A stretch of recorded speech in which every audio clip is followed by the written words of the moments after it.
Keď využívate skratky pri šoferovaní alebo pri chodení, prečo ich nevyužiť aj pri iPhone? Túto apku ste pravdepodobne v živote neotvorili a je to obrovská chyba. Reč je o aplikácii Skratky, v ktorej si dokážete vytvoriť vlastné akcie, ktoré úplne zmenia spôsob, akým používate svoj iPhone. A na konci tohto videa si dám ešte bonusový tip, ktorý vám taktiež dokáže ušetriť obrovské množstvo času. Skratky môžete vytvárať od výmyslu sveta a vďaka ním môžete ovládať akúkoľvek funkciu vášho iPhoneu. A čo je zaujímavé, tak si môžete vybrať, že či ich chcete aktivovať nejakou haptickou odozvou alebo skrz Siri. Alebo dokonca existujú aj automatické skratky, ktoré sú závislé napríklad od vašej polohy, ale kým sa dostaneme o trošku neskôr, poďme teraz na tú prvú úplne najjednoduchšiu. Takto vyzerá to logo aplikácie Skratky, ak by ste ju náhodou nevedeli nájsť, lebo ako hovorím, väčšina z nás ju doteraz ignorovala, tak kľudne swipnete dole a tu si viete tú aplikáciu Skratky jednoducho vyhľadať. Takto to už vyzerá, keď ju otvoríme, sú všetky farebne odlišené, to si všetko môžete vy nastaviť. Teraz keď si chceme vytvoriť novú skratku, tak v pravom hornom rohu máme plusko, na to klikneme, tuto dáme, že pridať akciu a tuto máte kategórie, že buď môžete si vybrať takéto predskriptované veci, alebo konkrétne z vašich aplikácií si vybrať tú vec, ktorú chcete, že napríklad nastaviť navigáciu domov. Tak tu zaklikneme, že Waze, Drive Home a v podstate toto je všetko, dáme hotovo a tuto keď teraz klikneme na skratku, tak nás to automaticky hodí do Wazeu a naviguje domov. Ešte si to môžeme vyskúšať aj zo Siri, takže hej Siri, Drive Home a bum, funguje to. OK, ale to bolo fakt, že extrémne jednoduché. Poďme na niečo komplexnejšie. Takže zase sme v tej aplikácii Skratky, opäť plusko. No a tentokrát ideme vytvoriť ako keby také akčné menu, že kde budete mať, povedzme, že počasie, možno nejaké premostenie na poznámky a ešte nejakú ďalšiu vec, rozhodnem sa neskôr. Čiže zase ideme do tohto vyhľadávania, ale tentokrát si to môžeme uľahčiť tým, že vy v podstate nemusíte tu v tých ikonkách riešiť, že kde to asi bude. Vy jednoducho napíšete, že čo chcete a my teraz chceme menu. A tuto dáme, že vybrať z menu. Vidíte, že rovno tu máme dve možnosti, 1, 2, ešte si pridáme jednu tretiu. Teraz kliknem sem a premenujeme to napríklad na počasie, poznámky.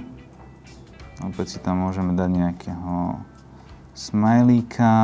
A tretia bude napríklad diktafón. Dobre, takže vidíte, že teraz to vlastne máme už toto naše menu rozpísané, ale ešte tam nemáme pridané tie akcie. A na to ideme opäť do vyhľadávača tých aplikácií. Tentokrát si klikneme na apky a hľadáme počasie. Tuto sa nám zobrazia rôzne možnosti, že čo môžeme vidieť z toho počasia. Môžeme dať, že získať aktuálne počasie, buď kliknete alebo na tom podržíte prst a swipnete to dole pod to počasie. Treba priznať, že toto si vyžaduje trošku cviku, nie je to úplne tak intuitívne, ako sme od Apple zvyknutí, takže na toto si treba zvyknúť, ale keď sa do toho dostanete, tak to ide v podstate jednoducho. Teraz ideme na tie poznámky, opäť klikneme na to, dáme, že otvoriť rýchlu poznámku a swipneme to pod poznámky. Posledný diktafón, tak tu nájdeme, môžeme ísť opäť cez to vyhľadávanie, diktafón, nahrať, tentokrát sme išli na to tým klikom, bum, sme pod tým. Takže si to môžeme ukázať cez tú aplikáciu Skratky, toto kliknem na poznámky, bum, som v poznámkach, ale si to nechcete robiť vždy cez Siri alebo cez tú aplikáciu Skratky, takže vy dáte teraz ako keby idete niečo šerovať a tu si môžete dať, že pridať na plochu túto skratku, dokonca si viete na ňu zvoliť aj vlastný obrázok alebo farbu. Dáme, že pridať. A teraz vidíte, že tú skratku máme aj samostatne na ploche a opäť funguje to úplne jednoducho. No, že stále to nie je úplne praktické mať to ako teda ikonku na ploche.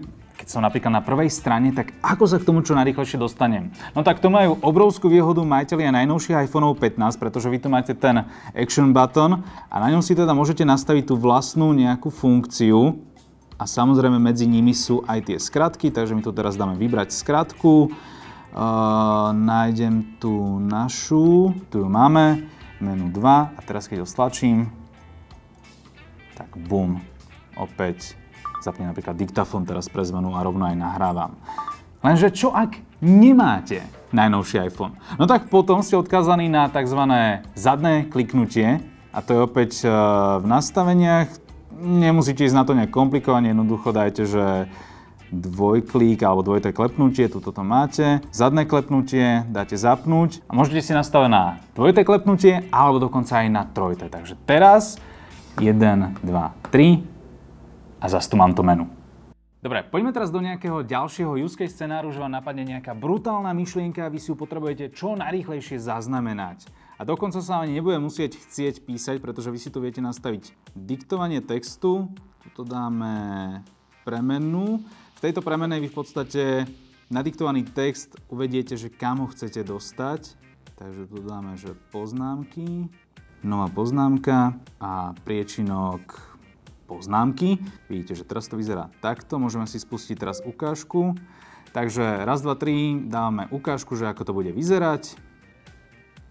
No a vidíte, že rovno to máme aj v poznámkach. Ešte tu dáme, že vždy povoliť, aby to automaticky mohlo ukladať. A ono je to vlastne dobré na to, že vám to ušetrí niekoľko krokov, pretože takto by ste museli otvárať poznámky, potom zapínať to diktovanie textu.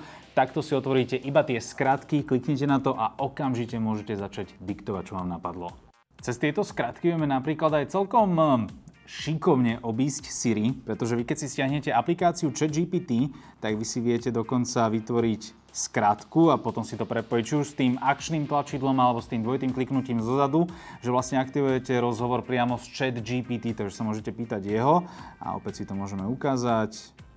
Tu sme pripojení. Ahoj ChatGPT, prosím ťa, koľko je od mocnina z 25? Samozrejme, od mocnina z 25 je 5. Wow! A inak tu ste videli tú výhodu ChatGPT, že síce to je taká chorvátska slovenčina, ale aspoň sa to blíži na rozdiel od Siri, ktorá po slovensky že ani necekne. Teraz si ukážeme skratku, ktorá bude vhodná pre všetkých, ktorí často pracujú zo svojho telefónu a otvárajú jeden priečinok alebo dokument, prípadne skenujú dokumenty, tak aj na to existuje dosť užitočná skratka. Takže plusko a teraz ideme menu najprv, pretože potrebujeme si vyberať teda z viacerých možností. Pridáme rovno 3, čiže prvá sa bude volať scan, druhá sa bude volať priečinok a tretia dokument. Dobre, tuto naklikáme súbor do vyhľadávania a rovno nám to vyskočí skenovať dokumenty, to vložíme pod sken. Teraz priečinok, treba objektívne priznať, že tam je to opäť raz o trošku komplikovanejšie. Celkovo by som aplikáciu skratky nazval tou najandroidovejšou aplikáciou na iPhone, pretože sa s ňou viete extrémne vyhrať, čo ale zároveň znamená, že je dosť komplikovaná, takže naozaj potrebujete s tým stráviť nejaký ten čas. Dobre, čiže teraz chceme otvárať súbory. Takže najprv tu musím vložiť súbor, dám ho pod priečinok. Tu lokalizujem, že aký súbor, takže nájdeme treba tento priečinok. Dobre.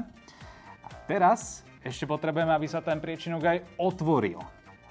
Na to potrebujeme ďalšiu akciu, takže zase súbory a otvoriť súbor. Bum. No a teraz toto takto mám a aby som toto celé nemusel opäť vyhľadávať, tak iba podržím takto vľavo a dám duplikovať, posuniem to pod dokument a teraz dám opäť aj pri tomto duplikovať a stiahnem to vlastne pod ten dokument. Tak. Teraz tu upravím ešte vlastne ten súbor, ktorý sa má otvoriť. Dáme to na nejaký konkrétny dokument. Poďme si to teraz ukázať, či to bude všetko fungovať tak, ako má. Takže začneme skenom. Áno, otvára sa nám sken, super. Poďme teraz na ten priečinok. Dobre, som v priečinku, v akom som chcel byť. A teraz ešte dokument. A som aj v tom konkrétnom dokumente. Toto je fakt, že super obrovská pomoc, keď niečo potrebujete robiť na telefóne, tak minimálne práve túto skratku si tam jednoznačne dajte. Teraz vám ukážem asi jednu z tých najextrémnejších skratiek, aké existujú, a to síce ultra šetrič batérie. A ako už správne napovedá ten názov, tak keď na to kliknete, tak hneď vidíte percenta vašej batérie, ale zároveň môžete zapnúť šetrič a odpojiť sieť ale potom, keď už si nabijete svoj iPhone, tak to môžete celé povypínať. No a čo to vlastne všetko robí? Tuto vidíme v plnej kráse, fakt je tam, že extrémne veľa rôznych bodov, ale teda konkrétnejšie. Keď zapnete ten šetrič, tak okrem toho klasického režimu slabého nabitia, tak ono to zároveň zapína obmedzenie priehľadnosti, to je, že teda bude to horšie vyzerať, že tie animácie nebudú také pekné. Rovnako tak sa teda zamedzí obmedzenie pohybu, to robí to isté. A taktiež sa aj aktivuje biely bod a to je v podstate ešte viac zníženie tej svietivosti displeja.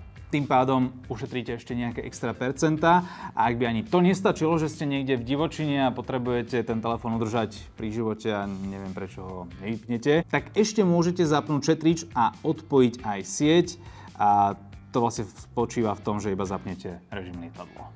No asi ste správne tipli, že túto celú skratku sme nevytvárali my a to je práve tá obrovská výhoda, že vy nemusíte byť teraz nejaký počítačový mák, ale jednoducho to máte obchod, takúto galériu, aj keď obchod je asi silné slovo, pretože každá tá skratka je zadarmo, ale vy tu v podstate máte galériu, kde si viete sťahovať nejaké doporučené tie skratky, alebo ešte môžete dokonca ísť aj na internet a keď nájdete nejakú, ktorá sa vám páči, tak kliknete na ten link a automaticky si ju stiahnete do tejto aplikácie. A vlastne každú jednu skratku, ktorú vám tu dnes prezentujeme, tak budete mať link v popise tohto videa.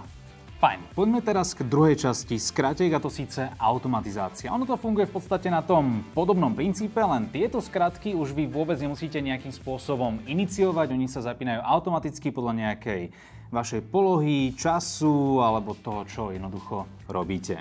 Ako prvú si môžeme ukázať napríklad skratku, ktorá sa automaticky odošle, keď odíde vaše dieťa zo školy alebo vy z práce.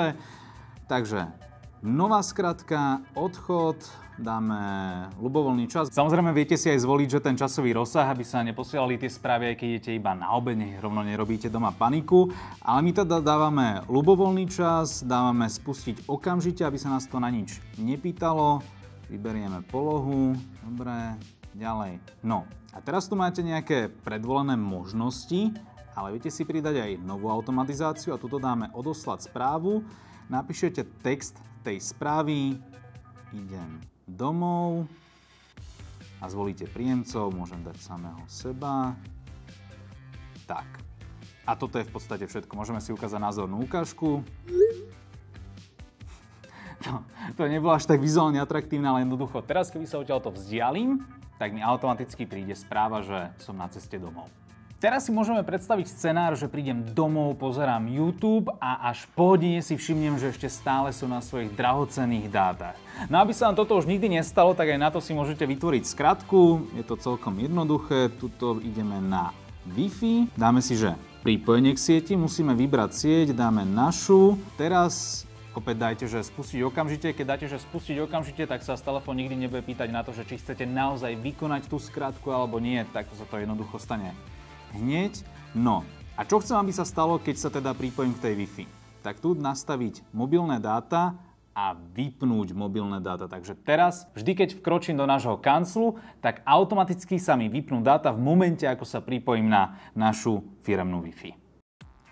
Teraz opäť trošku tak zo života, otvoríte si nejakú svoju aplikáciu napríklad na čítanie kníh a stále vám chodia nejaké správy a vy, že ja som si nezapol ten režim nerušiť, alebo vám zavolá šéf, že niečo chce a dovolá sa vám. No aby sa to už nikdy nestalo, tak si môžete vytvoriť skratku, kde vlastne po otvorení aplikácie sa automaticky zapne režim nerušiť. Takže tuto si vyhľadáme, že apka, otvorím aj zatvorím, spustiť okamžite, vybrať aplikáciu, tu dáme knihy a teraz vyhľadáme, dáme, že novú automatizáciu, nerušiť, nastaviť môj čas. Tak. A tu je opäť zákerné nastavenie, pretože máte momentálne, že zapnúť, vypnúť, ale máte ešte druhé nastavenie, zapnúť, vypnúť. A vy musíte dať to zapnúť, vypnúť, aby sa to aj zaplo, ale keď zatvoríte tú aplikáciu, tak hneď aj vyplo. Dobre, máme to. Tak, poďme si to teraz ukázať, čiže knihy, otváram knihy, bang, zapnuté nerušiť, vypínam knihy, bang, vypnuté. A napríklad je to aj fajn, keď si otvárate v autobuse nejaký TikTok a tam okamžite začne vrešťať nejaké video, tak my si tu vieme nastaviť aj obmedzenie hlasitosti pre tú konkrétnu aplikáciu, takže Opäť otvorím, zatvorím, spustiť okamžite, vybrať aplikáciu, dáme napríklad Instagram v tomto prípade. A dobre, ďalej teraz nová prázdna automatizácia, tu nájdeme hlasitosť, nastaviť hlasitosť a dáme napríklad, že 10% alebo 11%, to je jedno. Dobre. A teraz si to môžeme ukázať, dáme naplno hlasitosť, ale v momente, ako otvorím Instagram,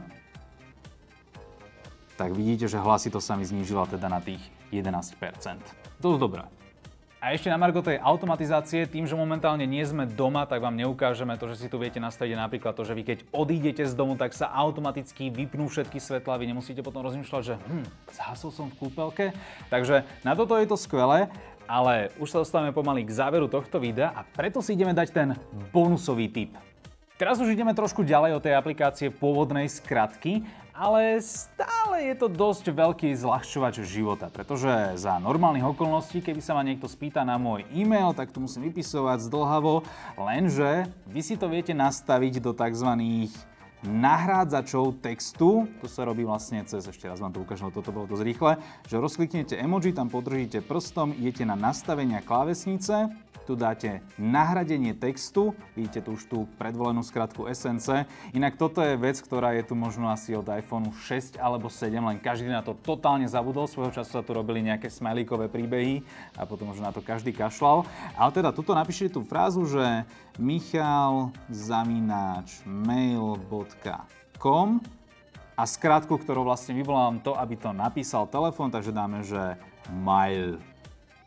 Väčšinou si sem dávajte veci, ktoré v bežnej komunikácii nevyužijete, aby ste sa potom nedostali do nejakých pekelných situácií. Takže mail a bum, iba dáte medzerník a automaticky to tam máte. Je to geniálne na e-mail, telefónne číslo, bydlisko, IBAN, proste veci, ktoré si bežne musíte kopírovať od niekiaľ alebo často vypisujete, tak to si sem hoďte a fakt toto je, že asi najlepší hack možno aj z celého tohto videa. Tak a to je z tohto videa všetko. Do komentáru nám určite napíšte, že či nejakú z týchto skratiek budete využívať, alebo či ste si už vytvorili nejaké vlastné. A ak vás nejaká z tých, ktoré sme tu dnes mali, oslovila, tak v popise tohto videa máte linky.